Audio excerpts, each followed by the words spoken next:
Lawyers for Minnesota and Washington state issuing a court order temporarily halting President Trump's ban on refugees from 7, yes, predominantly Muslim countries. The president responding on Twitter, quote, "Just cannot believe a judge would put our country in such peril.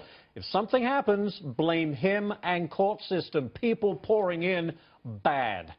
Well, guess who's joining us? Daily Mail columnist Katie Hopkins. Katie, great to see you with Parliament behind you. What do you think about Donald Trump's reaction? Pretty much what I would imagine you would say, right? Absolutely. I should just point out first that I'm not the Queen. I do have a similar hair colour now. All right, I just want to make that really clear for anyone that didn't know me. Yeah, no, I'm with Trump all the way. And I think one of the interesting things here is the amount of support amongst the Muslim community as well that we don't really hear about very much, but they can see what he's trying to do.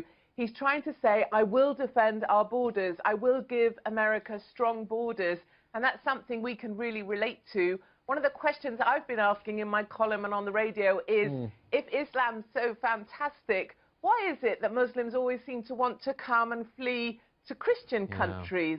And it's a question that doesn't get asked a lot, but it's one that's an interesting question to answer. And a lot of Muslims have been saying it's because Islam is such a divisive religion.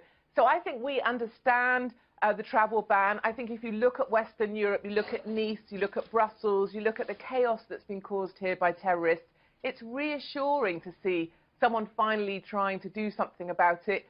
And I think he's been frustrated in the courts in the same way that we had Brexit. It was tried to be frustrated in the courts when they tried to tell us we couldn't have what we voted for. So there's some really interesting parallels there. I think one of the things that doesn't get talked about very much is that Israelis have been banned from traveling to 16 countries for a long period of time, and it seems to me that the lefties and the liberals don't wave their placards about for that ban very much at all. You are right, Katie. You are right, and Nigel FARAGE pointed that out too. Listen, you also have a new article out under the title, "Why Are So Many Liberal Teachers Bullying and Brainwashing Children with Their Own Intolerant Views?" You think that's what's going on, Katie? Yeah, I mean, I've been horrified this week hearing stories about teachers in schools kind of brainwashing kids against Trump. Some primary schools where Trump's name is not allowed to be mentioned.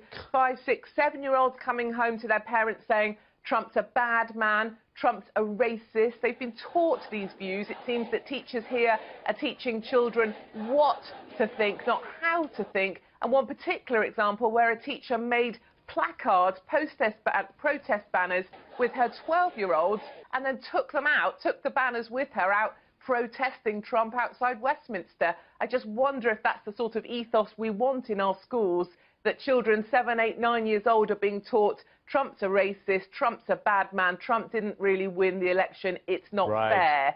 And I wonder also whether our generation snowflake, young people, are so weak because they're not allowed to think strong. And so I'm urging parents to get involved, get inside these schools and find out what teachers are really kind of indoctrinating their kids with. They're having big influence, and not just at the primary school level, having it here on college campuses as well, Katie. Katie Hopkins, thank you so much for taking the time to chat with us today. We appreciate it as always.